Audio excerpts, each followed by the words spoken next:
Ahí sí. Esta hace parte de la psicosis, digamos, psicosis.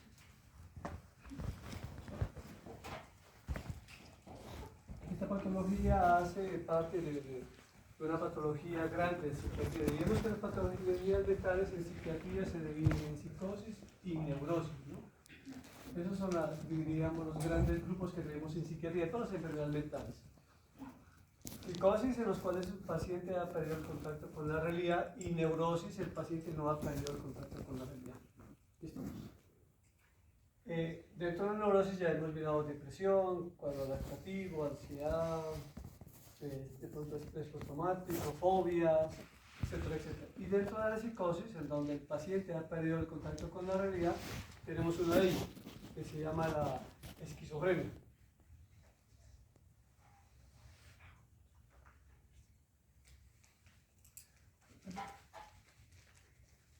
Hablando un poquito pues de la historia de la medicina y de la psiquiatría, y todavía pues diríamos que los pacientes, cada vez que se trastornan, que pierden el contacto con la realidad, que dicen o que comentan o hablan en términos que no son lógicos, que son irreales, la gente pues los estigmatiza y les dice que está loco, está chiflado o que está dementizado. Son términos despectivos, ¿no? Y que se estigmatiza a los pacientes que presentan psicosis.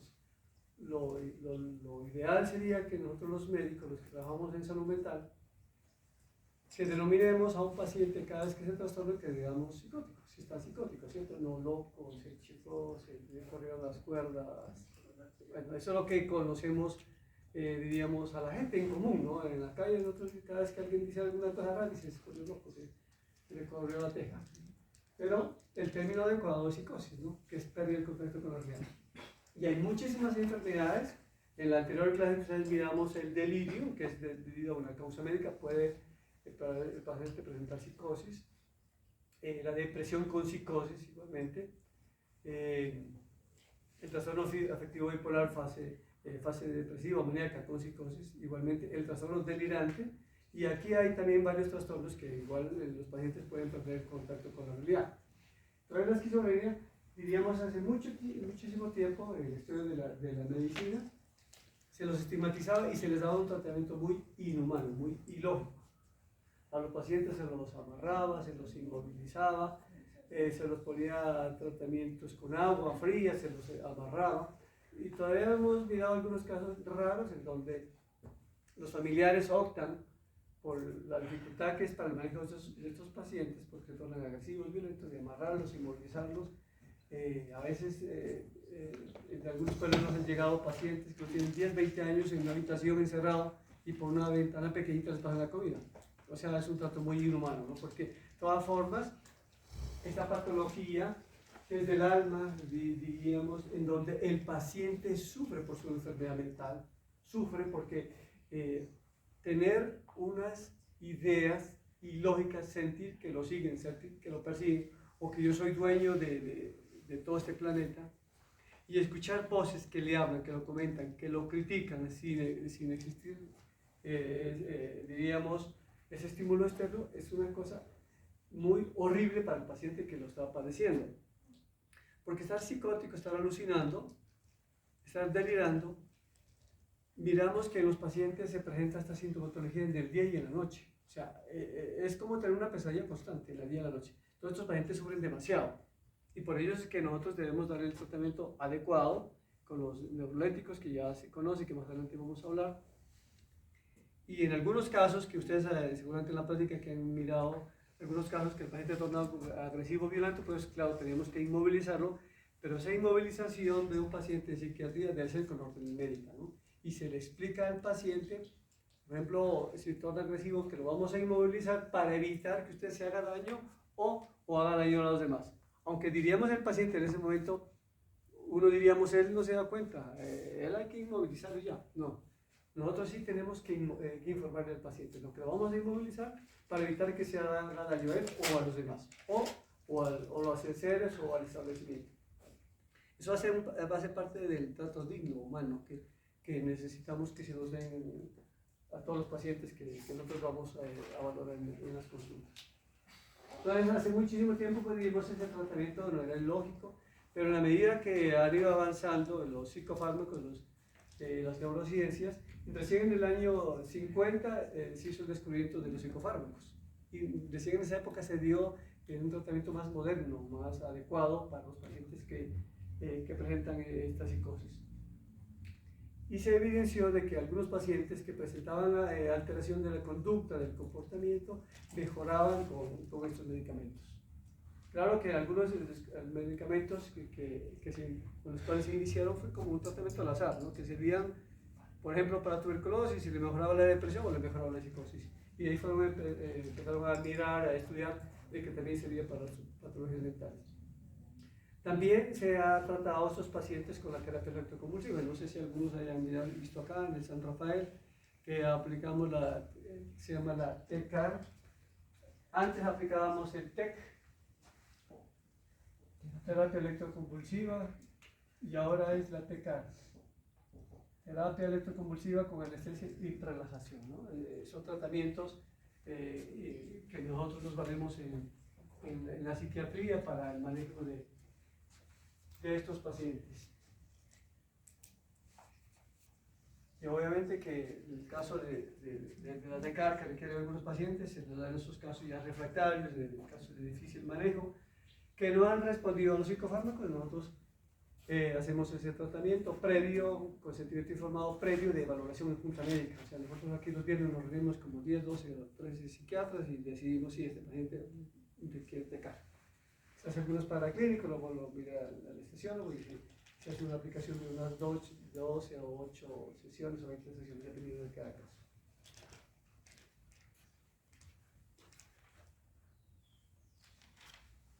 Falsas creencias sobre la esquizofrenia.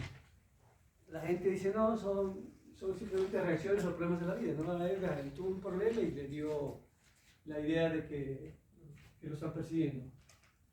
Tampoco es culpa del paciente ni los padres o familiares. Cada vez que alguien se trastorna, presenta una conducta inadecuada, todo el mundo andamos buscando culpables, ¿no? Que la mamá lo regañó, la mamá lo mandó a estudiar la medicina de Nariño y lo llevaron a San Rafael, y como en San Rafael esa enfermedad se contagia y ahí le dio así cosas. Todos nos echan la culpa de nosotros, o se fue al ejército y el ejército fue el culpable. Pero pues nadie es culpa, ni la familia ni el paciente, porque el problema ya es genético. Tampoco es causado por una pobre vida sexual, o sea, no se preocupen, ¿no? La gente se asusta y si no, yo estoy grave por ese lado, me va a dar la psicosis. Tampoco es producida por una pobre vida sexual, ¿no? O sea que, con serenidad y paciencia.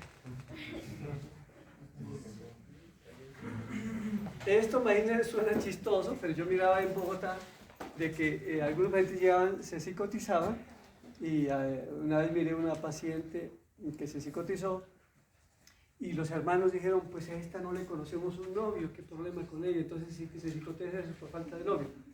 Eso es el problema. Entonces la gente dice que es por falta de novio que la gente se trastorna, porque no tiene una buena vida sexual. Todos los hermanos tan buena gente, todos abusaban de ella. Y llegaba psicotizada totalmente al hospital psiquiátrico, ¿no? Entonces ese no es el psicofármaco, pues eso no ayuda, ¿no? O sea, ese no es el medicamento que le va a ayudar. O sea, antes, en vez de ayudarle, lo agrava, ¿no? Porque el paciente es psicótico y más adelante vamos a ver cómo es que se produce esta enfermedad. Esto le puede dar a cualquier persona, o sea que no podemos cantar victorias, ¿no? A cualquiera nos puede dar, en cualquier momento de la vida. Y uno dice, pero si mi compañero era el buen estudiante, era el piloso, se sentaba adelante, en medio, atrás, no, eso cualquiera estamos en... O sea que el hecho de estar vivos, estamos en el riesgo de presentar cualquier enfermedad.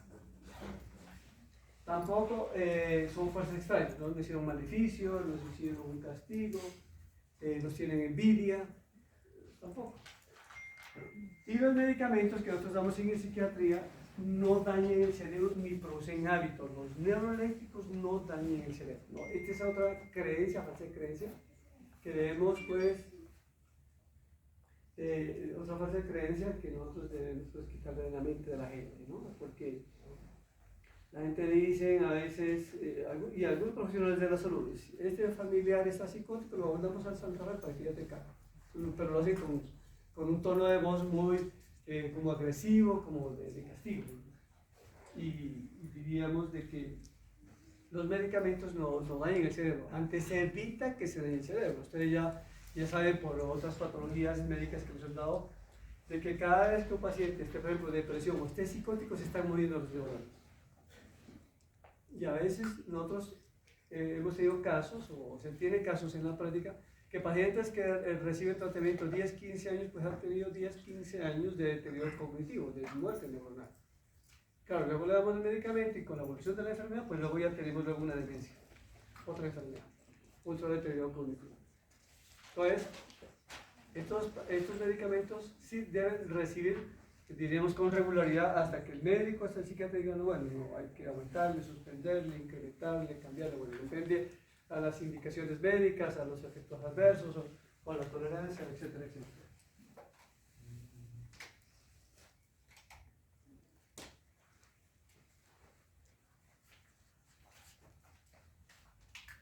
Esta enfermedad pues no es nueva, siempre se la ha descrito desde los tiempos milenarios. Hay cantidad de personajes científicos que han descrito esta universidad, que han descrito esta patología.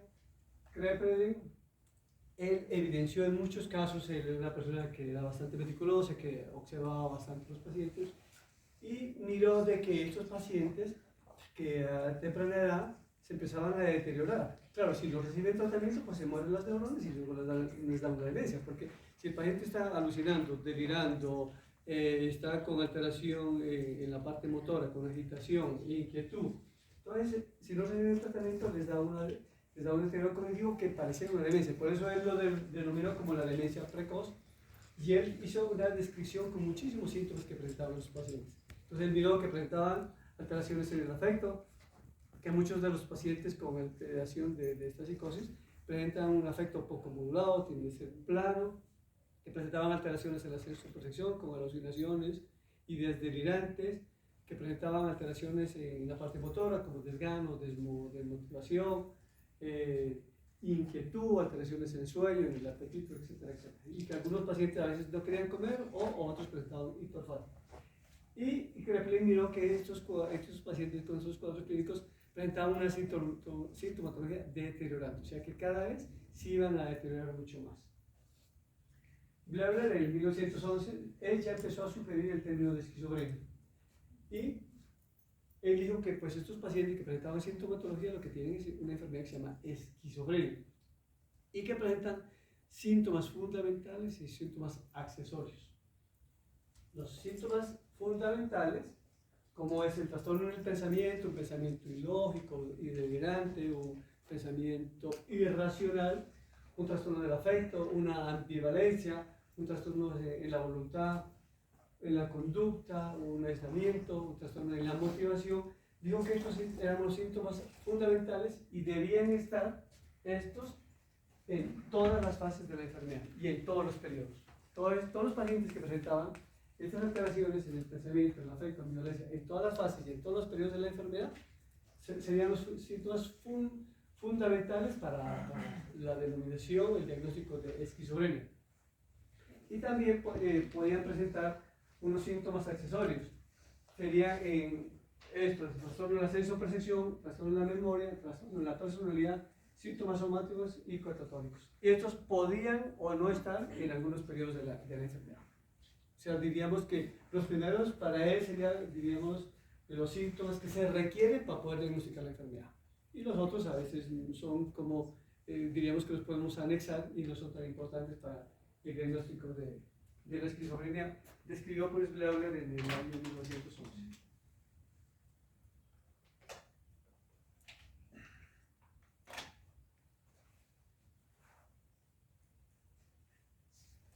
Kressner era una persona que mejor miraba en el biotipo, o sea, él le gustaba observar a los pacientes tan pronto ingresaban a su consulta.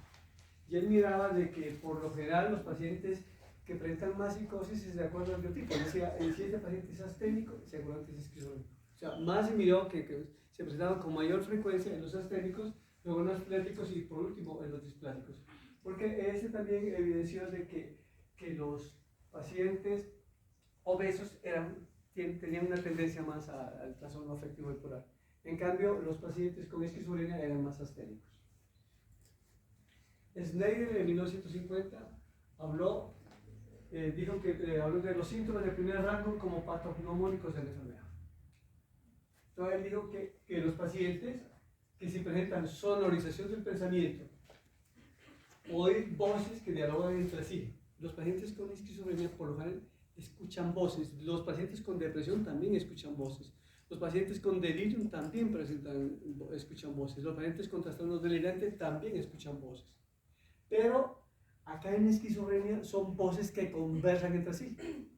En cambio, en el delirio, por lo general son alucinaciones amorfas, son murmullos, ruidos que el paciente no puede entender, escuchar bien. En cambio, acá en esquizofrenia, el paciente sí las escucha muy bien y siempre ustedes cuando evalúan pacientes acá, pregunten cómo son las voces y él dice, no, él me habla, siento que me conversan, que me dan órdenes. Él miró eso, ¿no? De que estos pacientes por lo general o escuchan voces que dialogan entre sí o voces que acompañan sus propios comentarios. Muchos pacientes que tenemos acá en el San Rafael dicen, doctor, yo no quiero hacer nada porque cada vez que voy a hacer alguna cosa ya me están comentando, ya vas a coger el lapicero, ya vas a comer. Un paciente, muchos pacientes sufren porque es una cosa hartísima, ¿no? Que le estén hablando y comentando todo lo que estoy haciendo, eso es algo demasiado incómodo. Pero tengo un paciente que él pues no sufre, afortunadamente. Él escucha voces y cada vez que dice ya va a comer, y las voces le dicen, qué cagada vos, ¿no? Ya vas a comer. Y él se ríe, ¿no? Afortunadamente no sufre. Qué cagada, ¿no? Vos te vas a bañar. O sea, le están comentando cosas que él va a hacer. Y él afortunadamente, él viene a la consulta y bueno, y él no sufre. Él dice, no, yo me río porque todos me están comentando. Pero eso es como típico, como el esquizofrenia. El robo de pensamiento. La divulgación del pensamiento e influencia corporal. Esto pareciera, esta influencia de pensamiento es como que se le meten espíritus, como que le roban las ideas, como que le comentan sus ideas. El paciente, por eso es que los pacientes con esquizofrenia, algunos se manifiestan con una pobreza ideativa, con un autismo, viven en su propio mundo, porque ellos dicen, es que yo no quiero hablar, no hablo, porque es que ya la gente ya sabe. O sea, si yo pienso alguna cosa, todo el mundo se enteró. Entonces, ¿para qué voy a hablar? Entonces intentan no hablar, dicen, yo intento hasta ni pensar, porque es que todo el mundo se enteró ya. Entonces, imagínense una cosa tan tenaz, tan extraña, ¿no? Que no poder ni pensar porque ya siente que le están llegando los pensamientos, es una cosa bien horrible. Si uno a veces le adivina ciertas cosas a los compañeros y uno dice, uy, ¿cómo así que vieron esta cosa? ¿No vieron eso, no? Se incomoda. Pero acá que le estoy comentando todo, que piensan de que le roban las ideas, el pensamiento, es una cosa desesperante. Y el asunto no es por ratico, es día y noche. Y por eso es que los pacientes en la noche presentan trastorno en el sueño, se despiertan y gritan y se tornan hasta violentos y agresivos. Y de influencia corporal, sienten como que se le meten cosas en el cuerpo, que les están destruyendo sus órganos, que se les meten como espíritus. Entonces, por eso es que la gente tiene, como todavía tenemos el pensamiento mágico, cada vez que una persona se psicotiza, no piensa en el San Rafael, no piensa en los de los brujos, ¿no? Los del vecino que le hagan los pases mágicos. Por ejemplo, allá en Bogotá, yo miraba en la avenida, ¿qué es la avenida de Caracas? Hay sitios inmensísimos, son edificios de esa cosa de tratamiento mágico. Y la gente allá desde las 4 de la mañana y eso es lleno de carros esperando una cita. Y allá la gente, bueno, estos que hacen estos tratamientos mágicos, porque allá revientan duro el plata. Allá la consulta no es que 50, 100 mil, 200 mil, allá son de millones para arriba, ¿no? Y la gente paga. Y la gente no es que tenga altos recursos, la gente paga, porque nosotros para el tratamiento mágico damos lo que sea, ¿no? Y pagamos. Y nos dicen, ya, con esto le vamos a quitar esa brujería, esa cosa, y ¿cuánto? 2 millones, listo, la gente va pagando. Y eso ya es lleno de gente de carros. Y son edificios. Entonces, todavía tenemos ese pensamiento mágico, no solo aquí en Colombia, sino en cualquier parte del mundo. Porque creemos que nos hicieron brujería, nos hicieron daño.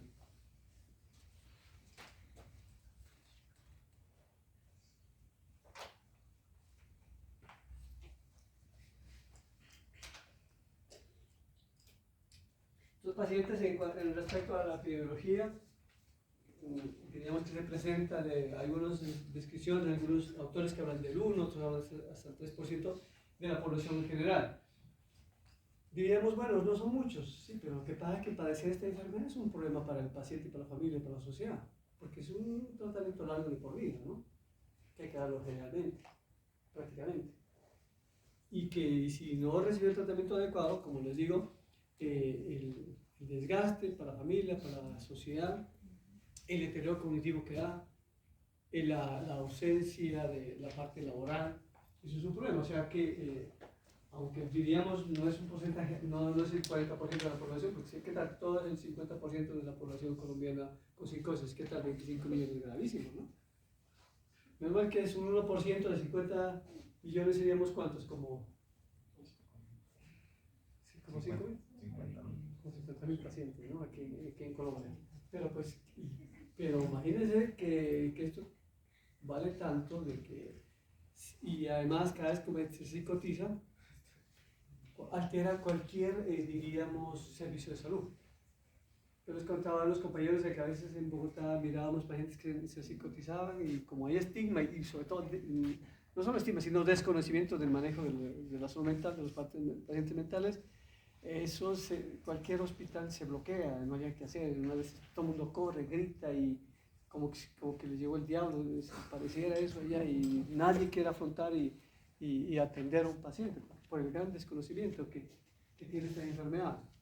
Pero eso desestabiliza, porque todos los agresivos, los destructores, a veces están en fase psicótica.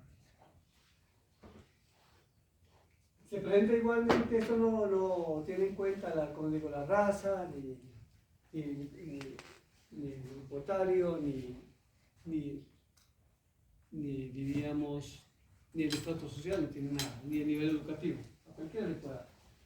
Pero generalmente los hombres somos un poquito más adelantados, ¿no? Nos da la psicosis a los 15 a 25 años. Somos adelantados y empezamos con la psicosis. Las mujeres esperan un poquito más y les empieza a dar la enfermedad a los 15 a 35 años. Nosotros somos más adelantados para la enfermedad, pero tenemos más síntomas negativos. Más adelante vamos a hablar que son los síntomas negativos. Tenemos más síntomas negativos y eso es un factor de mal pronóstico. Y si nos da la enfermedad más temprano, es más grave. Porque entre más temprano nos dé una enfermedad, pues vamos a tener más psicosis, más deterioro cognitivo y más deterioro. Pues eso, o sea, no es bueno que no sea tan temprano, ¿no? Eso debe ser más rápido, más adelante, pues no es bueno, es una desventaja. Diríamos que el 90% de los pacientes con esquizofrenia están entre los 15 y 55 años. Mirar a un paciente, diríamos, después de los 55 años, o menos de los 10 años, decir que es como esquizofrenia es como raro, es bien raro, ¿no? Pero también puede darse. Si reúne los criterios que más adelante le vamos a dar de psicosis, esquizofrenia, bueno, ese sí es esquizofrenia, ¿no? Pero es bien raro de que a los 60 años diga, a ver, le dio esquizofrenia. De pronto es otra enfermedad, de pronto es una demencia que vamos a ver más adelante, o un delirio. Pero generalmente el 90% está entre los 15 y 55 años de edad.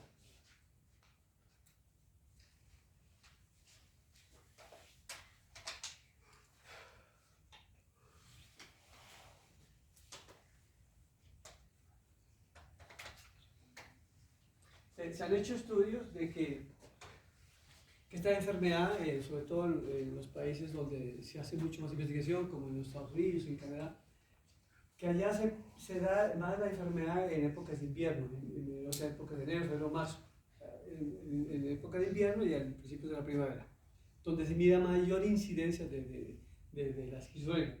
Y eso al parecer tiene que ver con la alimentación que recibe la madre en la época del embarazo y también que en esa época de invierno hay más posibilidad de que se infecte por ciertos virus.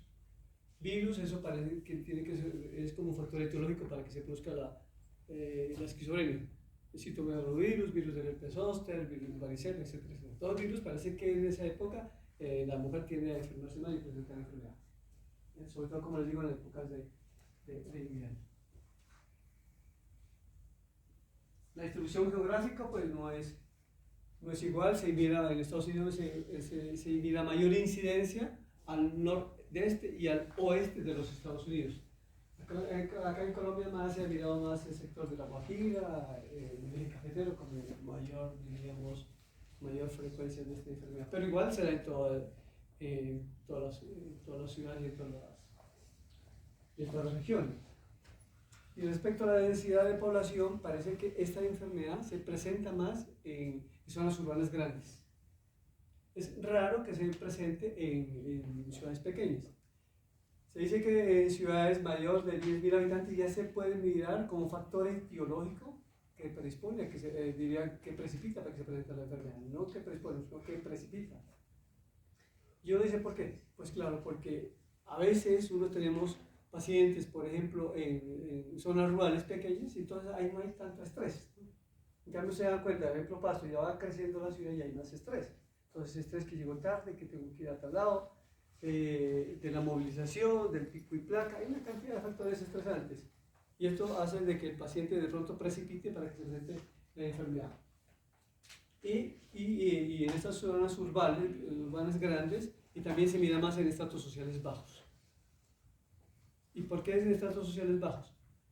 Debido a que estos pacientes muy probablemente no tienen la posibilidad de ingresar a los servicios de salud para recibir un tratamiento más adecuado. Por lo otro, es de que ya se les presenta la enfermedad y como produce deterioro, pues entonces no pueden acceder. A veces hemos tenido profesionales o médicos o psicólogos, abogados, les da la enfermedad y eso hace que se vaya deteriorando y entonces tiene que abandonar su trabajo, tiene que abandonar su familia y seguramente no van a subir de estrato social, sino antes van a bajar, ¿no? Porque pues empiezan a bajar el ingreso. De los pacientes que presentan psicosis, se puede decir que 1/3 se recuperan completamente, otros tienen un curso continuo, diríamos, vamos a ver, algunos presentan periodos de normalidad, de psicosis, de normalidad, de enfermedad mental, etc. Algunos tienen un curso pues como oscilante, no significa que es bipolar, ¿no? Pero sino que es un curso oscilante respecto a las recaídas. En otros tienen un curso tórpido, o sea que a pesar de dar el manejo, el paciente no mejora. En algunos estudios hablan de que por lo general presentar psicosis, uno espera que el paciente se vaya a deteriorar.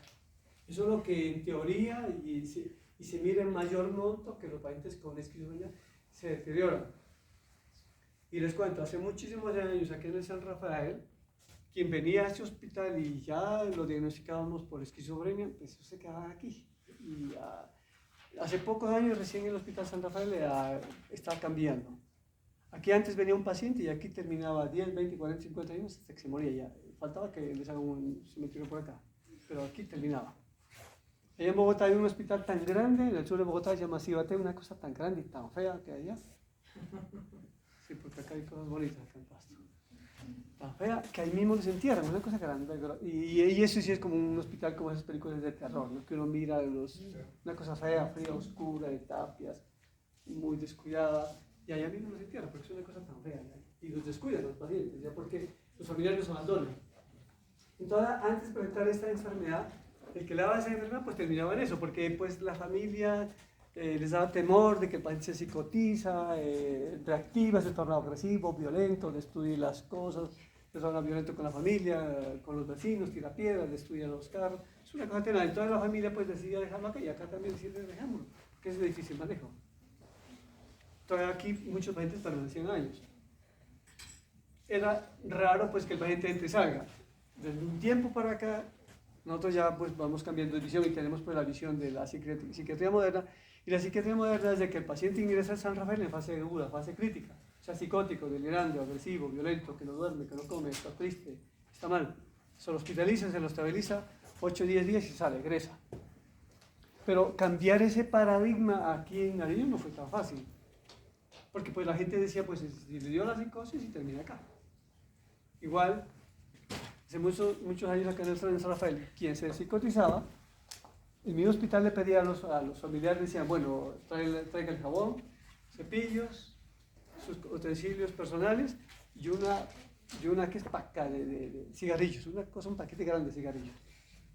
Entonces el paciente, algún familiar una vez me dijo a mí, oiga, doctor, pues mi familiar está mucho mejor y está más gordito, porque es que la droga psiquiátrica produce aumento del apetito. Entonces dice, y también produce, diríamos, pigmentación de la piel. Entonces el paciente venía flaquito, no había comido, estaba psicótico, aquí comía, mejoraba, se volvía más gordito por el efecto de la medicación y salía más negrito. Y también fumador, decían los familiares.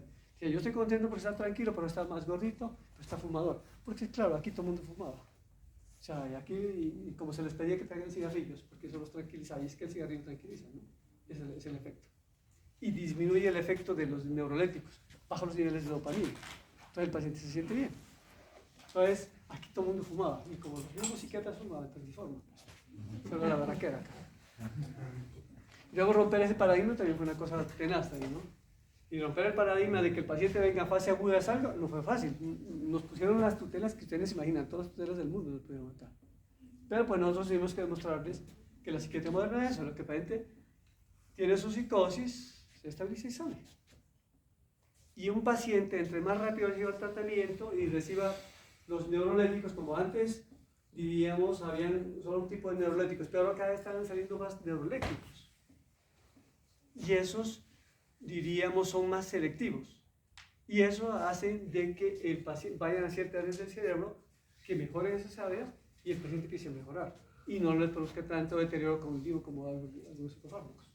Entonces, por eso es que ustedes van a mirar ahora en la consulta, ya hemos visto con algunos compañeros de ustedes, que el paciente, uno mira la clínica, tiene esquizofrenia, pero uno dice, no normal como ustedes, ¿cierto? Porque es que antes tener esquizofrenia era tener afecto plano. Era un pensamiento ilógico, lento para caminar, temblor distal, negritos, y no, un paciente normal como nosotros, ¿cierto? Normal. Pero es porque le estamos dando neurolépticos atípicos de segunda generación, son más selectivos. Entonces el deterioro cognitivo no se mira tan evidente. Yo tengo muchos ya pacientes, médicos, abogados, estudiantes, alguno estudia en la universidad, especialización increíble, pues antes era imposible eso. Antes él quedaba psicosis, terminaba aquí y aquí moría. Pero eso ya ha cambiado. Igual se dan cuenta como tener VIH, el que le daba VIH era empezar a rezar ya, no queda más. O cáncer, ¿no? Empezar a rezar. Pero ahora no, ahora ha cambiado la medicina. Entonces en la esquizofrenia también. Se dice que el 10% presenta una recuperación total. Sí, yo he evidenciado casos que tienen unos criterios de esquizofrenia y uno los mira, pero muy bien, pero es que digo, ¿será que no tiene o no tuvo? Pero sí lo tiene. Sí tuvo, no tiene la enfermedad. Sino que algunos presentan una recuperación total que me parece. Porque en algunos libros la psicosis es una enfermedad mental gravísima, bastante grave, pero pues diríamos en algunos pacientes, o sea, el 10% tiene una recuperación total, pero el 90% no tiene una recuperación total. Tiene episodios de recaída, de crisis y de psicosis.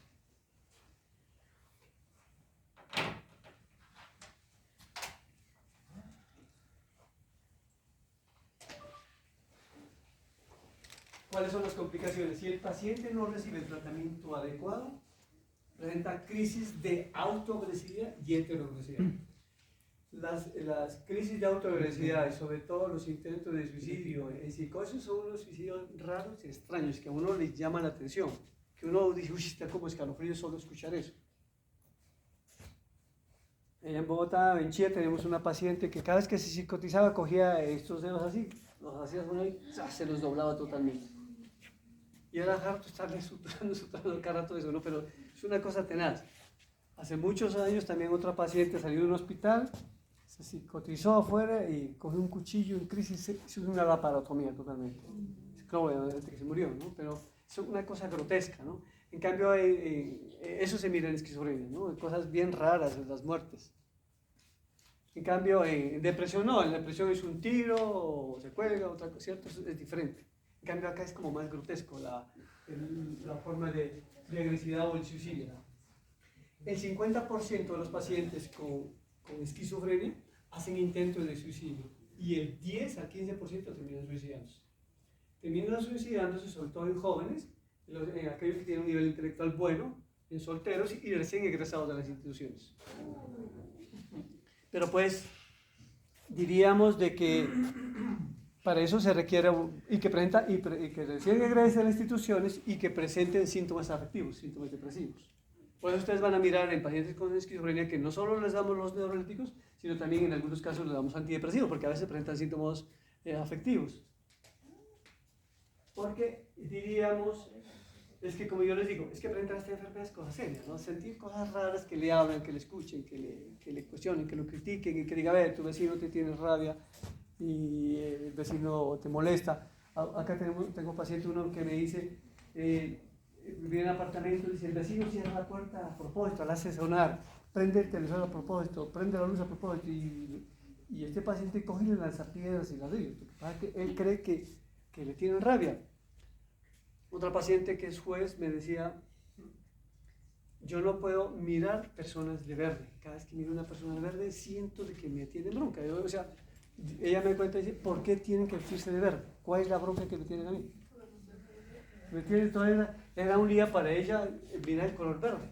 O que empiecen a bostezar. Si empiezan a bostezar, dice, yo los llamo allá a su oficina y alguien, por cualquier circunstancia, tiene que empezar a bostezar. Dice, ¿y por qué tienen que bostezar? ¿Cuál es la cosa? Me tienen bronca, me tienen rabia. O sea, una cosa penal, ¿no? Pero afortunadamente ya le damos medicamentos y ella, o sea, autocrítica, introspección, hacer una introspección buena. Y ella decía, sí, yo siento que me tienen rabia, pero a veces me pongo a analizar, digo, ellos no me tienen rabia, soy yo lo que soy malo. Hacía una buena introspección. Y entonces ella seguía trabajando pues.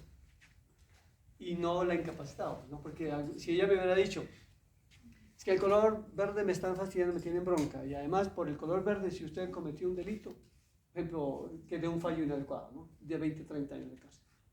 Ahí sí me tocaría a mí, me hubiera tocado, pues dar incapacitarlo, porque no era una persona apta competente para seguir trabajando, ¿no? Pero como ella tenía una buena introspección, podía trabajar. Igual, luego yo para mirar si tenía un deterioro cognitivo, le pedí unas pruebas de inteligencia, unas pruebas neuropsicológicas, y su inteligencia altísima, ¿no? O sea, no se veía deteriorado.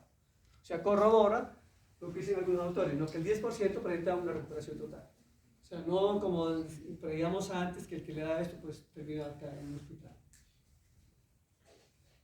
Presenta una disfunción familiar, social, claro, se psicotiza y peleas con el esposo, la familia, los hijos, con la sociedad. Tiene implicaciones laborales, ausencias laborales. Y también reúnen criterios para abuso y dependencia de alcohol y sustancias psicoactivas. 30-50% reúnen criterios para dependencia, abuso de alcohol, el 10% para cocaína, el 25% para el cannabis, y las 3/4 partes de pacientes con esquizofrenia pues consumen nicotina, consumen un cigarrillo. Como les digo, la nicotina o el cigarrillo es para disminuir los efectos de los neurolépticos y disminuir los niveles de dopamina que están implicados en la psicosis en esos pacientes. Por eso es que ustedes van a mirar aquí también hay un programa de adicciones, ¿no? Que ustedes han mirado seguramente. Y allá uno va a mirar pacientemente y dice, este paciente tiene problemas de farmacodependencia, de consumo de alcohol, de drogas, o de cocaína, de marihuana, de cannabis. De fondo, a veces algunos tienen esta patología. Entonces, ellos lo hacen con el fin de atenuar su sintomatología, de tranquilizarse, porque produce gran sufrimiento. La esquizofrenia tiene fases. Una fase primordial, que va desde el momento del nacimiento hasta los 14, 15 años más o menos, y son síntomas atenuados. Son síntomas atenuados, diríamos, que presentan problemas como en el comportamiento. Algunos empiezan como a aislarse, a bajar la concentración, disminuir su rendimiento académico. Entonces, la familia dice, no, él está como, decía antes, se vuelve como más cohibido, más retraído, y como más suspicaz, más desconfiado. A veces son síntomas primordiales de la enfermedad. Y en la fase prodrómica tenemos la presencia de formas atenuadas de los síntomas de la fase activa, ¿no? Ya el paciente está mucho más desconfiado, mucho más retraído, ya tiene problemas diríamos, en el sueño, en el apetito, y se empieza como a aislar mucho más. Y en la fase activa de la psicosis, ya el paciente presenta toda la sintomatología florida, que son las alucinaciones visuales, auditivas u olfatorias, y los delirios de persecución, de referencia o de autorreferencia. Y presentan desorganización del pensamiento, o sea que el pensamiento no es lineal, es un pensamiento disgregado, inconexo, no lleva el flujo ideal en el lenguaje que diríamos que por eso es que su presidente no lo podemos como entender. Y en la fase residual es la presencia de formas atenuadas de los síntomas de la fase activa. O sea que si en esta fase residual algunos pacientes presenta ya no delirios paranoides, sino que ya presenta una suspicacia y diríamos un desgano, una desmotivación, un aislamiento. Ya son formas atenuadas de todas las sintomatologías de la fase aguda.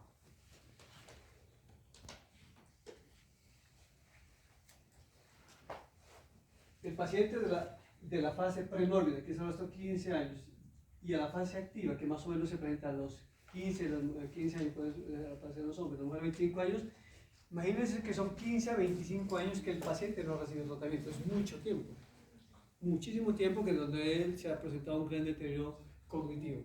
Y de ahí de que pues cuando empezamos a dar la medicación, la gente dice, no, es que la medicación no puso peor, no, es que ya viene pues con un deterioro. Y lo que ocurre es de que no recibe tratamiento y por eso es que se está presentando.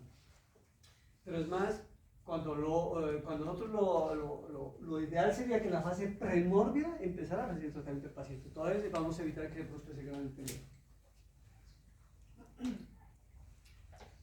La pregunta del millón, ¿por qué se produce la esquizofrenia? Pues todavía ni sabemos. No sabemos cuándo lo vamos a ver.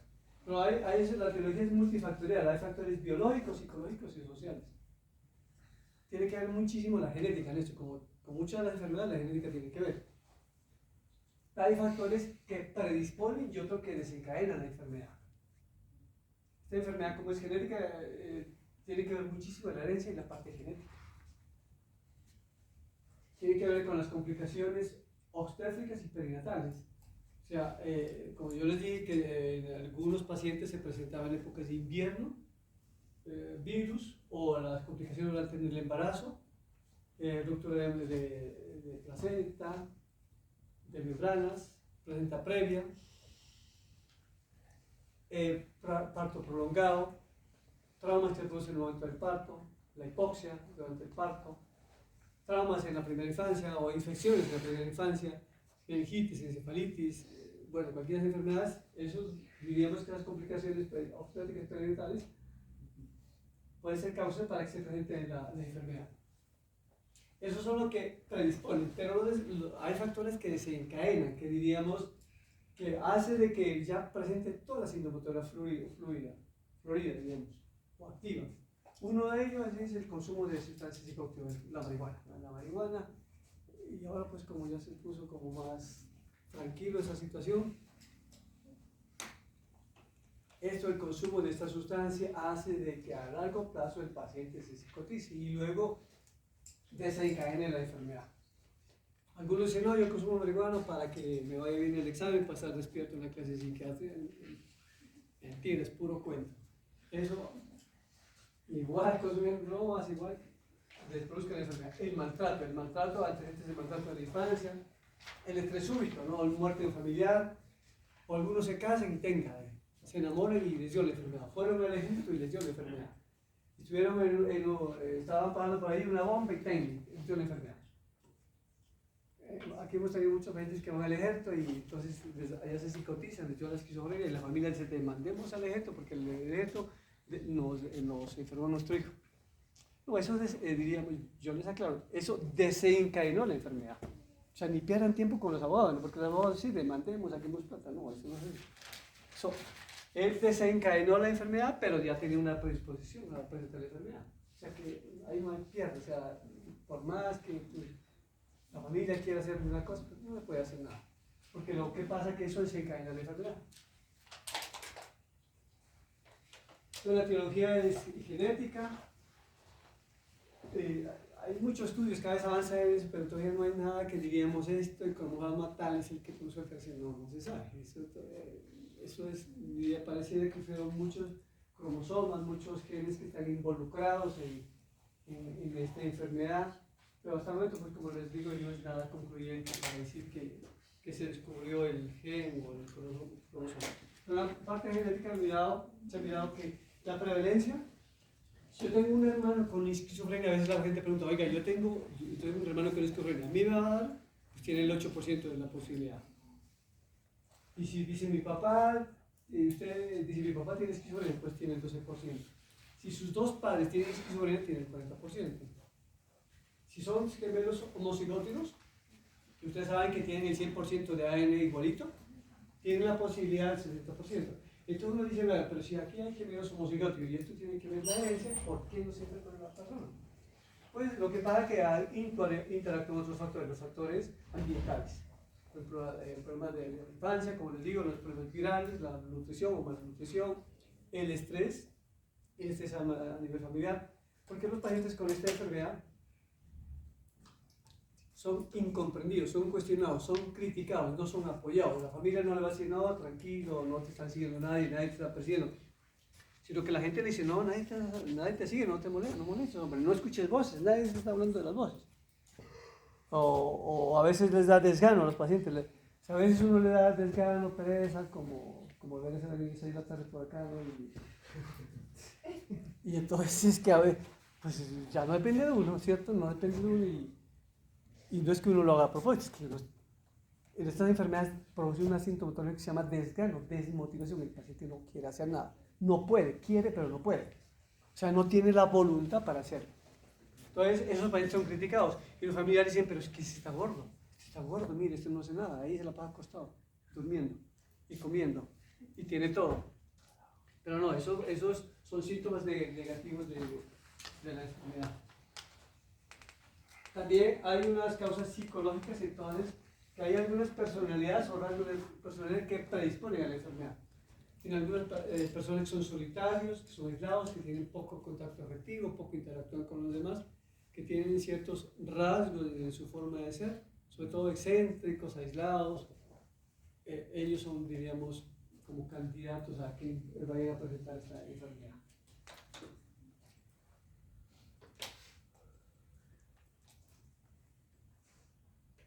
Dentro de los factores biológicos para que busque la enfermedad, diríamos que hay muchos neurotransmisores, muchas estructuras cerebrales que están involucradas. Tenemos el sistema límbico, la corteza frontal y los ganglios basales. Todas estas estructuras, estas vías, estos circuitos alterados son causantes para que se produzca la enfermedad. Hay una de las sustancias que más se ha estudiado, y aunque hay muchos neurotransmisores, como les digo, hay la dopamina, serotonina, noradrenalina, el glutamato, el GABA, que están involucrados, porque si se altera un neurotransmisor, también se alteran los demás. Pero se habla de la hipótesis dopaminérgica, en donde se ha mirado que en esquizofrenia hay un exceso de actividad de estas neuronas, o sea, en esquizofrenia hay exceso de la dopamina. Hay una liberación excesiva de dopamina y una hipersensibilidad de receptores para dopamina. Y se ha evidenciado en los estudios y también cuando se da agonistas de la dopamina, aumentan este neurotransmisor. Y se dan antagonistas como los neurolépticos, eso fue lo primero que hicieron. Al inicio, cuando dieron esa hipótesis, dijeron, bueno, a algunos pacientes se les da una sustancia que se llama la clorpromacina, un neuroléptico, se le da sustancia y los niveles de dopamina bajan.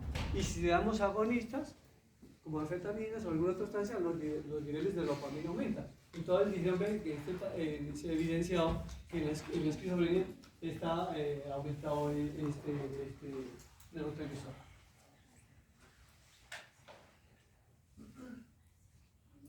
Como les digo, no solo la dopamina está alterada, también ahí está aumentado la serotonina, está aumentada la noradrenalina y hay una disminución del GABA y también una disminución del glutamato. O sea, imaginen que son muchos neurotransmisores que están involucrados para que se produzca la sintomatología típica de la enfermedad.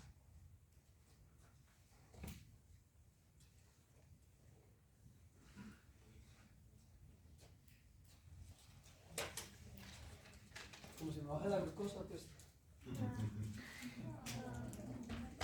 Para mí más.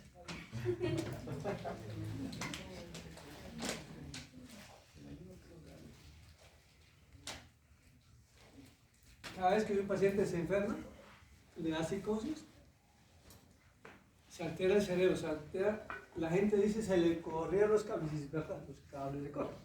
Eso es lo que ocurre. Porque nuestro cerebro está lleno de circuitos, de vías cerebrales, de estructuras cerebrales. Entonces, hablando con la dopamina, hay 5 vías, pero es más importante para que ustedes miren cómo se produce la sintomatología de la dopamina.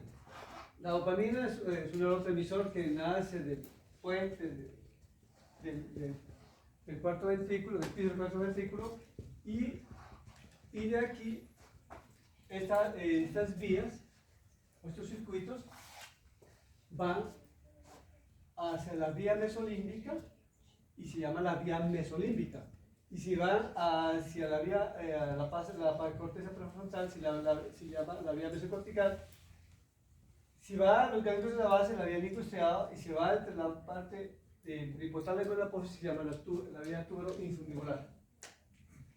En la esquizofrenia, en la psicosis, se ha mirado que la dopamina está aumentada en la vía mesolímbica. Hay una hiperactividad, entonces el paciente presenta síntomas positivos, presenta delirios, alucinaciones y agitación psicomotriz. Entonces, ustedes con esto ya me están entendiendo de que si un paciente presenta ideas de que lo siguen, que lo persiguen, es porque se liberó la dopamina y usted no le puede decir al paciente, no, tranquilo, nadie te sigue, es imposible, porque el cerebro de él está funcionando así. Hay un problema químico, un problema cerebral. Entonces, en la dopamina, en la vía mesolímbica hay una hiperactividad, pero en la vía mesocortical hay una hipoactividad. Cuando se está involucrada la vía mesocortical, hay una hipoactividad, vamos a mirar síntomas negativos en los pacientes con psicosis. Y si está activa la vía mesolímbica, hay dos síntomas positivos, delirios y alucinaciones. ¿Listo? ¿Alguna pregunta ahí? No. Si en la mesolímbica es precisamente la dopamina y ya en la mesocortical, ¿por qué? No, lo que pasa es que en la vía mesolímbica se aumenta eso es lo que se puso en la esquizofrenia. La mesolímbica se aumenta la dopamina y en la vía mesocortical hay una disminución de la vía mesocortical. Y si se afecta la vía mesocortical, hay unos síntomas negativos en los pacientes. Más adelante vamos a ver qué son los síntomas negativos. No, o sea que si, por ejemplo, se afecta la vía mesocortical, el paciente puede tender más al intento de suicidio, lo que decía. Puede ser, pero más es en los pacientes con psicosis, en la vía mesolímbica, mesocortical, ¿no? Sí, también puede ser porque la vía mesocortical, o sea, cualquiera puede hacer un intento de suicidio, cualquiera de ellos, ¿no? Pero más en los delirios porque es que el paciente sufre demasiado, ¿no? Porque está con desgano, siente que lo siguen, que lo persiguen, se pone agresivo, violento, ¿ya? Y en la vía mesocortical presenta un desgano, desmotivación, un aislamiento, un afecto plano, aislado totalmente. Se llama una tendencia a la clinofilia. Se acuestan ahí en el piso, en la cama, todo el día. O sea, no les interesa nada, ¿no? En cambio, la otra están sufriendo mucho más.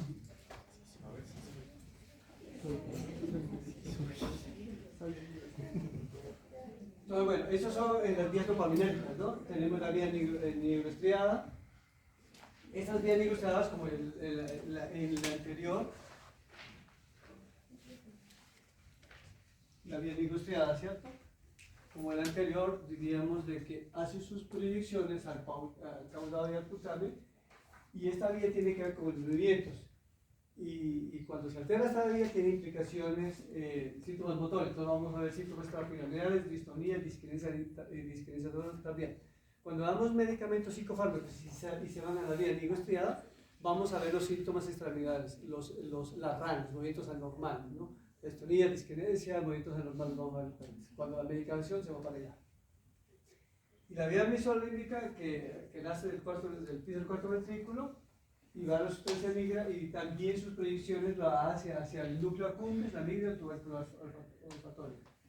Las funciones tienen que ver con las emociones, la memoria y el afecto. La implicación de estas vías tiene que ver con la psicosis, los síntomas positivos. La vía mesocortical hace sus proyecciones a la corteza prefrontal y tiene que ver con el pensamiento, la abolición y la memoria. O sea, el pensamiento es pobre, concreto, está desganado, desmotivado. La vía tuberoinfundibular que va del hipotálamo a la hipófisis tiene que ver con el control de la prolactina. El bloqueo de esta vía produce la hiperprolactinemia, o sea, la ginecolomasta, la galactorrea y la menorrea, ¿no? O sea, cuando damos algunos neurolécticos, como puede ser el lopredol, la risperidona, algunos pacientes ya dicen, la señora dice, ya llevo 2-3 meses con ciclos menstruales y me está saliendo como leche en hombres y mujeres. Entonces, significa que ese afecto se produce una hiperprolactinemia por afectación de esta vía. Significa que pues la droga hay que cambiar. En la clasificación de los receptores de dopamina tenemos varios unidades de receptores, D1, D2, y el D1 tiene subdivisión D1, D5, y cada uno sus proyecciones, ¿no? O sea, todo el cerebro está involucrado, el putamen, el biocúmulo, el respiratorio, etcétera, etcétera. Ustedes pueden mirar hacia dónde van todos estos vías, todos estos circuitos, y donde vaya es la sintomatología que presenta el paciente, donde se afecta.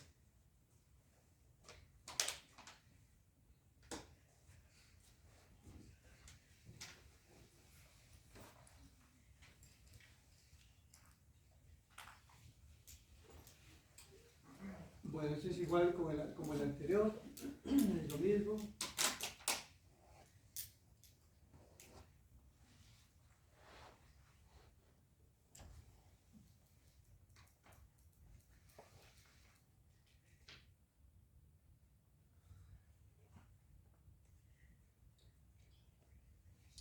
Bueno, a nivel histopatológico se ha mirado, o patológico, se ha mirado una disminución del tamaño de la amígdala, del hipocampo, del giro parahipocampo, de las organizaciones, y hay una desorganización de neuronas que van a decir el hipocampo. Es lo que se ha mirado a nivel histológico en estos pacientes. O sea que mire de que el paciente presenta esta cantidad de sintomatología, pero hay una desorganización de las neuronas y hay una disminución de las neuronas. Hay una pérdida de neuronas a todo nivel, o sea, por eso es que la sintomatología que presentan algunos pacientes con esta enfermedad.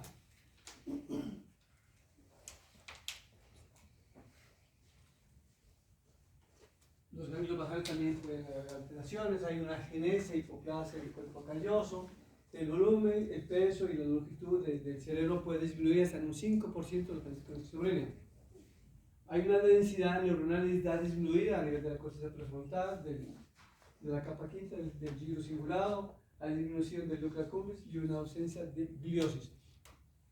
Lo que ocurre es que la esquizofrenia, se dice que, hablando de la parte teológica, tiene que ver con el desarrollo anormal durante el nacimiento. Las neuronas, diríamos que no hacen una migración de una forma adecuada. Hay una degeneración de las neuronas a nivel durante la época del embarazo. Y la ausencia de gliosis significa de que los pacientes pues, no se mira, el estudio histopatológico no se mira la destrucción de las neuronas. Si nosotros hacemos algunos estudios como el TAG, las resonancias, etcétera, etcétera, en el TAG se va a evidenciar el tratamiento de los ventrículos y disminución de la corteza, pues, de los pacientes. Y a nivel de la resonancia magnética nuclear hay una disminución del tamaño de los ganglios basales y del hipotálamo y del giro parahipocampo. Y el TEP, diríamos, hay una alteración de una hipofuncionalidad del lóbulo frontal y una hiperactividad de los ganglios basales. A nivel de estudios del electroencefalograma se ha mirado una disminución de la actividad alfa y aumento de la teta en pacientes con esquizofrenia, sobre todo en el hemisferio izquierdo. También hay estudios como potenciales evocados, se ha mirado que esos estudios neurofisiológicos hay una lentitud en la respuesta con los estímulos de los potenciales evocados, los pacientes con esquizofrenia.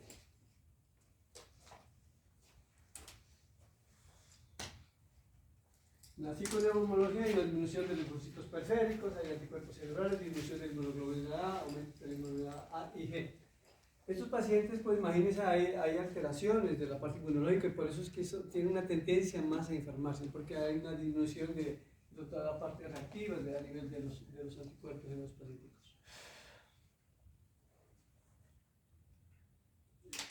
Bueno, a veces tenemos un paciente con esquizofrenia y yo digo, va a tener bueno o mal pronóstico. Pues hay unos, diríamos, síntomas de forma más pronósticos. Si el paciente presenta síntomas catatónicos, si presenta un pensamiento desorganizado, síntomas negativos. Si el inicio es muy temprano, como yo le dije, en hombres empieza más temprano, entonces el pronóstico no es tan bueno. Si tiene un bajo nivel intelectual, si hay una falta de estimulación sociofamiliar, un tratamiento inadecuado y un episodio depresivo. Esos síntomas de mal pronóstico. El paciente tiene mejor pronóstico si presenta delirios, o sea, presenta delirios o alucinaciones, eso es un síntoma de mejor pronóstico. Si presenta síntomas positivos, presenta menor número de crisis, o sea, menor crisis, entonces hay menor deterioro cognitivo. Hay una buena red de apoyo, menor número de internamiento y tratamientos con neuroléticos atípicos. Y también que no haya antecedentes patológicos familiares de esquizofrenia. Entonces es un síntoma como de mejor pronóstico para la evolución clínica de los pacientes. Porque a veces los familiares nos preguntan a nosotros, no, bueno, ¿y qué va a pasar? ¿Será bueno o mal pronóstico? decir que tiene esquizofrenia, pues la gente ya se nos asusta, pero pues como ya estábamos mirando que depende de cada persona va a ser la evolución clínica. La esquizofrenia tiene una cantidad de síntomas. Tiene unos síntomas positivos, síntomas negativos. ¿Cuáles son los síntomas positivos? Son fáciles de identificar porque son breves.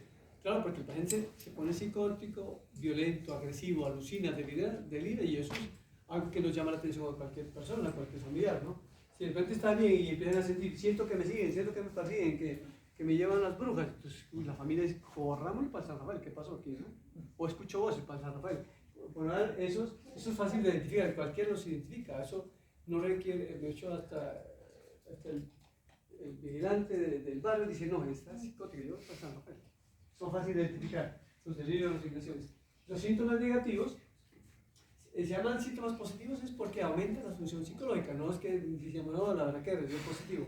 Pues significa positivo es porque aumentan ciertos síntomas psicológicos, ¿no? Como diríamos, el paciente antes no presentaba ideas raras, ahora sí los presenta, antes no escuchaba voces, ahora lo escucha, pues se llaman síntomas positivos. Y los síntomas negativos son pérdida de la función psicológica. Entonces el afecto es plano, desganado, desmotivado, tiene una gran pobreza ideativa, un pensamiento muy pobre, casi no quiere hablar, desganado, desmotivado, tiene una furia, autismo y se aísla, muy retraído. Esos son los síntomas negativos y esos síntomas son de mal pronóstico. Y no hay medicamentos, diríamos, para estos síntomas negativos. Los medicamentos que han hecho son más para estos síntomas positivos, son los que se han creado. Y para los síntomas negativos casi no se han creado. Entonces, el que presenta síntomas positivos diríamos que es buen pronóstico, ¿no? Y el síntoma negativo eso es un lío. También presenta síntomas activos, puede el paciente tornarse irritable, ansioso, depresivo. También puede presentar síntomas de desorganización, habla desorganizada, conducta desorganizada o falta de atención. Y síntomas cognitivos, o sea, trastornos de atención, la memoria y la inteligencia. Son los pacientes que presentan tanto deterioro, la inteligencia empieza a mermar, se disminuye.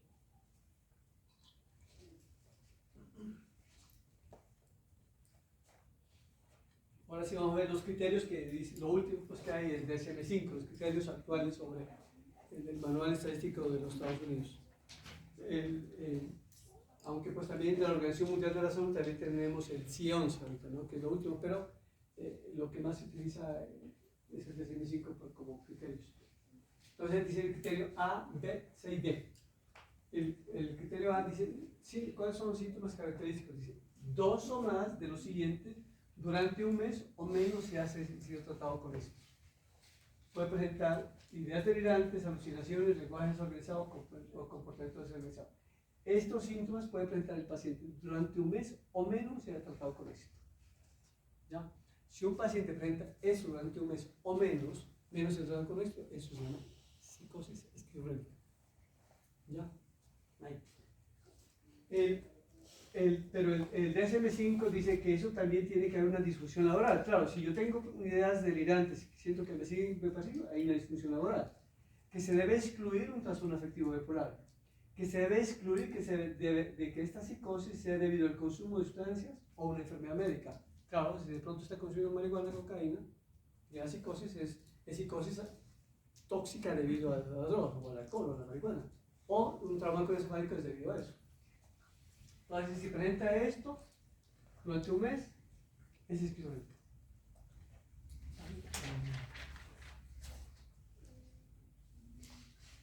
Y estos síntomas, también el DSM-5 dice que debe continuar y perdurar y disminuir. Eso es sintomatología. La fase aguda dura un mes, ¿cierto? O menos. Pero también puede presentar algunos síntomas residuales durante 6 meses. Si presenta durante 6 meses, ya eso se llama esquizofrénico. No hay nada que hacer. Pero eso es desde el DSM-5, aunque el C11 dice no, que el paciente presente durante un mes o menos de estos síntomas y ya nada más. Y eso se llama esquizofrenia. Pero entonces uno para dar un diagnóstico debe tener en cuenta estos criterios. Si presenta eso es. No hay nada que hacer. ¿Qué podemos hacer? A veces la gente no le gusta, se ponen bravos y ¿qué podemos hacer? Si eso no lo creamos nosotros, no se han dado ya. Como O algunos psiquiatras, me acuerdo hace muchos años, un psiquiatra en Bogotá decía, no, yo a este sí le voy a, para mí, yo le voy a poner esquizofrenia. Digo, ¿cómo que usted es Dios o qué? Yo a este sí le doy esquizofrenia. No es que usted le va a dar, es que si tiene, lo tiene, si no lo tiene, no lo tiene. Eso es de acuerdo a los criterios ya establecidos.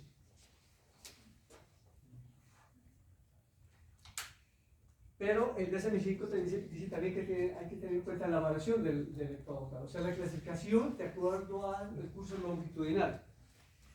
Algunos pacientes, uno diríamos, en su curso longitudinal, aunque la historia de esquizofrenia, pueden presentar, como les dije, crisis, pueden presentar un episodio con síntomas residuales, interepisódicos, o sea, presentan sus crisis de psicosis y luego presentan síntomas ya residuales, como síntomas atenuados. O puede presentar un episodio sin síntomas residuales interepisodios, o puede presentar un episodio con remisión parcial o un episodio con remisión total de los síntomas. Esto es bien raro, pero sí se da. Aquí la literatura habla hasta el 10% que se puede dar, que algunos pacientes pueden presentar criterios para esquizofrenia y el 10% puede presentar una remisión total. O sea que cuando viene el paciente a los meses o a los años y el paciente no presenta es nada, nada de nada. No presenta psicosis, delirios, no, está tranquilo, motivado, interactúa, tiene familia, trabajo, bien. O sea, uno dice, no tiene, pero sí lo tiene, porque reúne los criterios. En el DSM-5, verme la funcionalidad es un criterio esquizofrénico, el CID no la considera. O sea, yo les dije que en la anterior diapositiva, de que debe presentar esta sintomatología y puede afectarse la funcionalidad, ¿cierto? Y porque afecta la funcionalidad porque presenta ya síntomas atenuados o residuales que duran hasta 6 meses. Pero ese es el del 5, pero ese sí 11, si no, no la considera la funcionalidad. Él dice de que puede presentar esos criterios de un mes o menos, de delirios, alucinaciones, etcétera, y no tiene en cuenta la funcionalidad. Pero el manual de estadística de los Estados Unidos dice que sí se requiere. El DSM, bueno, hasta el DSM-4 revisado decía que hay varios tipos de esquizofrenia. Ahorita el DSM-5 ya no es necesario decir qué tipo de esquizofrenia, no es necesario. Únicamente se debe decir que es esquizofrenia y ya, listo, no hay que ponerle el apellido. Solo hay que esquizofrenia y ya. Pero pues bueno, para que ustedes miren, porque todavía se utiliza aquí en Colombia, como aquí en Colombia tenemos el CIE-10 aún funcionando, entonces vamos a ver que ahí dice esquizofrenia tipo paranoide, esquizofrenia catatónico, esquizofrenia bafrénico, esquizofrenia indiferenciado, esquizofrenia simple, bueno, son tipos de esquizofrenia. Porque ustedes digan, bueno, no se van a sorprender que vayan a un hospital y dicen, pero tan raro que aquí en el sistema me aparecen tipos, claro, es que todavía lo utilizamos. Pero el tipo paranoide porque presenta preocupación por ideas delrantes o alucinaciones auditivas frecuentes. Aquí en el paciente con paranoides no hay lenguaje ni comportamiento desorganizado ni el afecto plano. En estos paranoides el afecto es modulado y casi no hay deterioro cognitivo porque presentan síntomas positivos. Y son como el 10%. O sea, uno los mira y dice, estuvo tan mal, pero no mira tan bien, porque seguramente con el tratamiento mejoró. El tipo catatónico, que es raro, entonces se caracteriza por una inmovilidad motora, actividad motora excesiva, hay un negativismo extremo, posturas extrañas y colar de producto práctico. Uno dice, ¿cómo va don Juan? ¿Cómo va don Juan? Dice, ¿cómo ha estado? ¿Cómo ha estado? Uno empieza a rascarse el cabello y el paciente también, para que tuviéramos un mismo al frente, un espejo. Un negativismo extremo, uno le dice, siéntese don Juan, y se queda ahí parado, siéntese, no. No es como algunas de otro lado, ¿no? Que uno dice, siéntese y se acuesta, no, acá es porque es parte de la sintomatología.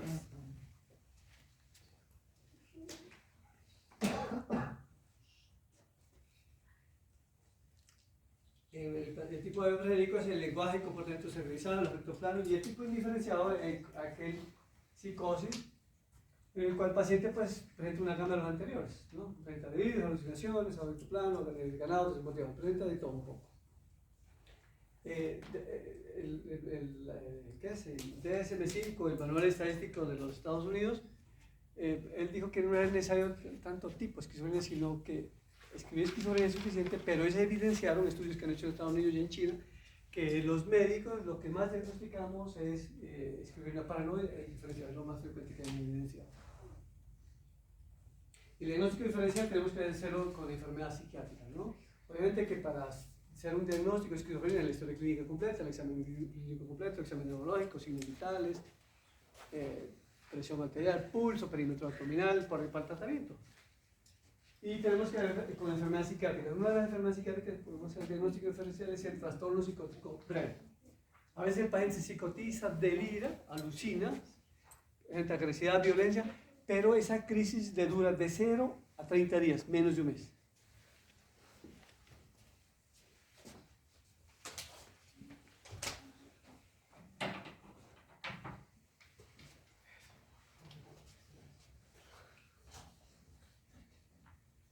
Entonces el trastorno psicótico breve dura de 0 a 30 días. El trastorno esquizofreniforme.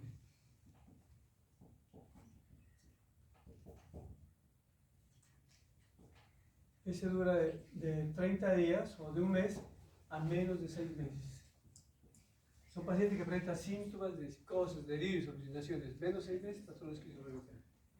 Y aquel paciente que presenta más de 6 meses se llama esquizofrenia de acuerdo al DSM-5 que pide, ¿no? También podemos hacer un diagnóstico diferencial con otras enfermedades. El trastorno del pánico. A veces los pacientes con trastorno del pánico se angustian, se desesperan frente a ideas de desrealización, despersonalización. Algunos siento que estoy cambiando, como que me chuzan, siento calambres, hormigueos, y hay que hacer un diagnóstico diferencial con trastorno de pánico, con el trastorno de ansiedad.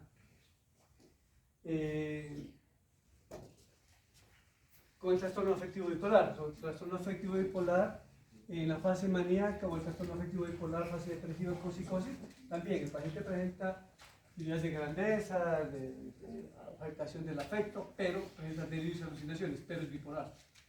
O el delirio o las demencias con psicosis también puede presentar, o por el consumo de sustancias, o enfermedades no psiquiátricas, como problemas de la tiroides, tumores cerebrales, enfermedades, diríamos, los problemas de falta de vitaminas, de vitamina B12 o ácido fólico también pueden presentar psicosis.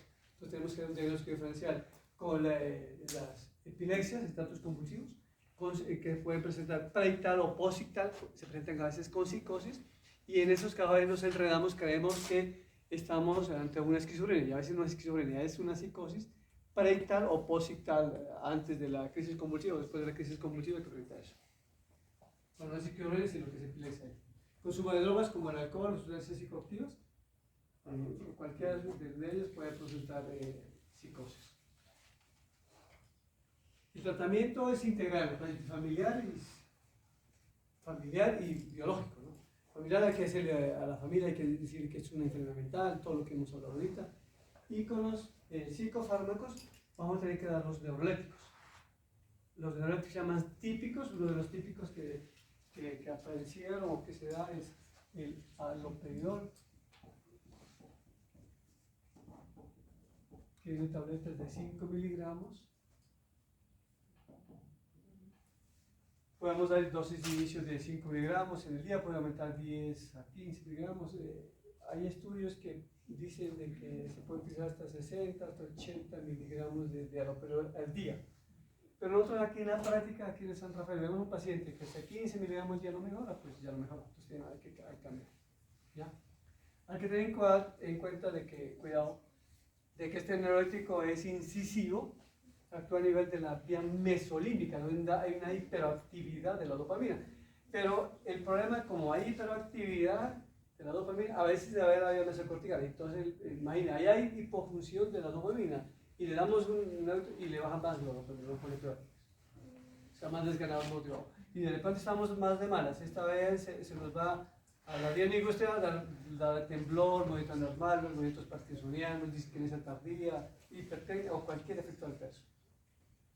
A la gente cada vez que le vamos a formular, ustedes saben que ahora nosotros tenemos que hablar del consciente informado, que le vamos a dar medicamento, que le ayuda para la psicosis, pero le puede dar cualquier efecto adverso, eso no es culpa nuestra, ¿no?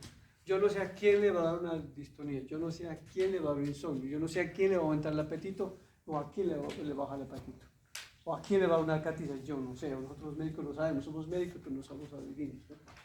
O a cualquier paciente le puede afectar el sodio, el potasio, digamos, eso sí no sabemos de nadie. O puede haber problemas de arritmia, eso uno nunca sabe. Pero pues claro, se pueden tomar algunas medidas para tratar de prever, pero en algunos casos se producen síntomas adversos, nada irreversibles, pero pues aquí podemos hacer nada. Es más, aquí en San Rafael hace muchísimos años se utilizó el haloperidol y goticas a los pacientes, hay gente que había tomado durante muchos años, algunos les dio un movimiento normal, disquinesia tardía, fue remitido al tercer nivel y se murieron, pero pues, ¿quién sabía que le iba a dar? O sea, eso es la idiosincrasia de las personas, ¿no? O sea, uno no sabe nada, y ustedes saben que en medicina uno sabe a quién le va a hacer bien y a quién le va a hacer más medicamentos. Entonces, el haloperidol se puede dar, es un neurótico típico, más conocido, pero hay unos medicamentos de segunda generación, los atípicos, uno de ellos es la clozapina, que viene tabletas de 25 y de 100 miligramos, que puede darse dosis generalmente recomienda la literatura empezar con media tableta y cada tercer día empezar a incrementar la clozapina.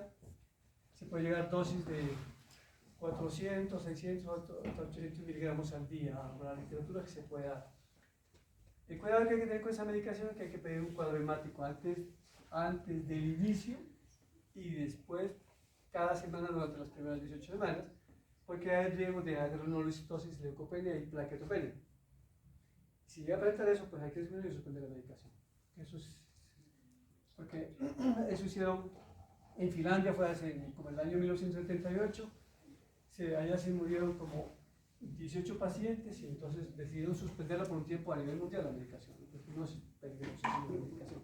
Pero luego el laboratorio recomendó que hay que hacer un cuadro hemático semanal entre los primeros 18 semanas y ya tranquilamente. Nosotros aquí la utilizamos con bastante frecuencia y hay que tener sus cuidados nada más. Otra medicación que se puede dar es la risperidona, que viene tabletas de 1, de 2 y de 3 miligramos. También vienen ampollas de 25 miligramos y de 37.5 miligramos para aplicar intramuscular cada 15 días. Estas drogas son de depósito. Hay unos pacientes que ya le hemos dado otros medicamentos, por ejemplo, una vez dice, no tolero el haloperidol, le voy a dar risperidona, y si ya tolero dosis de 4 miligramos, entonces durante los 10 días, 15 días, ya miramos que el paciente es tolerante, entonces le empezamos a dar una ampolla de 25 miligramos cada 15 días, porque son drogas de depósito en el organismo de los 15 días y son para esos pacientes que no son adherentes. Sino que lo problema de esta droga es que es cara, ¿no? Cada ampolla cada 15 días vale entre 400 y 500 mil pesos. Entonces eso es suyo para que nos den ahora, ¿no? Hay otra droga que se llama la olanzapina.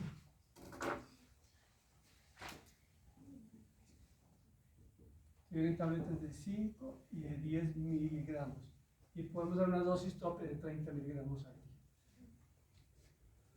Hay que tener en cuenta que esta droga, la olanzapina, pues puede aumentar el apetito y aumentar el perfil lipídico. Entonces hay que tener cuidado pues con pruebas del perfil lipídico, cómo está el colesterol, cómo está la glicemia, etcétera, etcétera.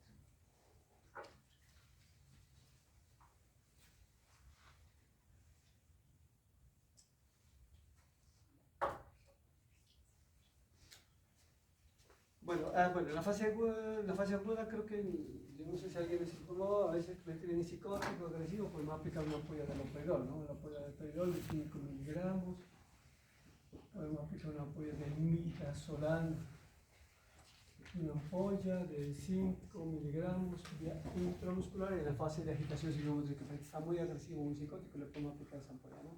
Como esto es de vida media corta, no hay ningún problema, si midazolam o dormicum.